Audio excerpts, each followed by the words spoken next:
Hello दोस्तों, कैसे हैं आप सब। आशा करती हूँ आप सभी अच्छे होंगे। अलौकिक कहानियाँ के 14वें एपिसोड में आप सभी का स्वागतम। दोस्तों, मैं रश्मि, मेरे साथ आप सुन रहे हैं अलौकिक कहानियाँ या हॉरर स्टोरी। तो चलिए चलते हैं एक अलौकिक दुनिया में। मैं आपको एक हॉरर कहानी सुनाती हूँ। राजस्थान के एक छोटे से गांव भीलपुर में पुरानी हवेली थी, काली हवेली। 100 साल पुरानी यह हवेली वीरान पड़ी थी। गांव के लोग कहते थे यहाँ कोई साया रहती है, काली डरावनी साया जो रात के समय दिखाई देती है और उसे जो भी देखता वापस नहीं आता। दिल्ली से आए 4 दोस्त आयुष, रिया, समीर और काव्या ने इस हवेली के बारे में इंटरनेट पर पढ़ा था। वे सभी पैरानॉर्मल एक्टिविटी पर वीडियो बनाते थे। उनकी अगली कहानी थी भीलपुर की काली हवेली। चारों रात को 10 बजे हवेली पहुंचे। हवेली बड़ी थी लेकिन जर्जर हो चुकी थी। लकड़ी के दरवाजे चिचिरा रहे थे, खिड़कियों पर जाले पड़े थे, अंदर घना अंधेरा था। वे कैमरा सेट कर रहे थे, तभी रिया को पीछे से किसी के चलने की आवाज आई। कुछ तुमने सुना क्या? रिया ने धीमे से पूछा। कोई जानवर रहा होगा, समीर ने कहा, लेकिन आयुष ने कैमरे को उस दिशा में घुमा दिया। कैमरे में कुछ नहीं दिखा। परछाई की एक आकृति सी नजर आई। आधे घंटे बाद जब वे कमरे की छानबीन कर रहे थे, काव्या ने एक पुरानी तस्वीर उठाई। उसमें एक औरत की तस्वीर थी, काली साड़ी, बिना चेहरा, सिर्फ 2 आंखें। ये क्या है? काव्या बोली। रिया ने डरते हुए कहा, शायद यही वो साया है जिसकी बातें गांव वाले करते हैं। तभी लाइट बंद हो गई। औरत की तस्वीर जोर से जमीन पर गिरी और फट गई। सबने देखा कमरे के एक कोने में कोई काली परछाई खड़ी थी। अगले 2 घंटे तक चारों हवेली में फंसे रहे।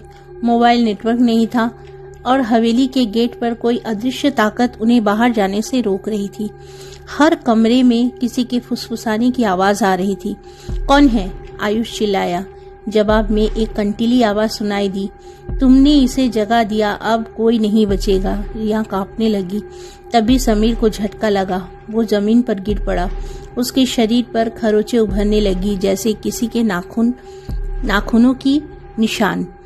काव्या को हवेली की पुरानी डायरी मिली जिसमें लिखा था, 1902 में ठाकुर रघुनाथ सिंह की बेटी मायरा रहती थी। वो तंत्र विद्या में रुचि रखती थी। एक रात उसने आत्मा बुलाने की कोशिश की, पर गलती से एक साया को बुला लिया। वह साया उसके शरीर में समा गई। मायरा ने हवेली में सबका खून कर दिया। तभी से यह हवेली श्रापित है। समीर अब होश में नहीं था। उसकी आंखें काली हो गई, जैसे साया उसमें समा रहा हो। वह हंसने लगा, लेकिन उसकी आवाज में वह नहीं था, कोई और था। अब एक और लूंगी, वो बोला, और उसकी गर्दन अपने आप मुड़ गई। आयुष, रिया और काव्या भागने लगे, पर हवेली का दरवाजा बंद हो गया। तभी मायरा की आत्मा दिखाई दी, काली साड़ी में, हवा में तैरती हुई। काव्या को याद आया, डायरी में लिखा था, साया सिर्फ आग से नष्ट होती है। उन्होंने हवेली की पुरानी रसोई से तेल निकाला और पूरे हॉल में छिड़क दिया। आयुष ने कैमरे की बैटरी से आग लगाई और पूरी हवेली जल उठी। रिया चीखी, साया जा रही है। अगली सुबह गांव वालों को जली हुई हवेली की राख में सिर्फ एक कैमरा मिला जिसमें सब रिकॉर्डेड था, लेकिन वीडियो का आखिरी हिस्सा सबसे डरावना था।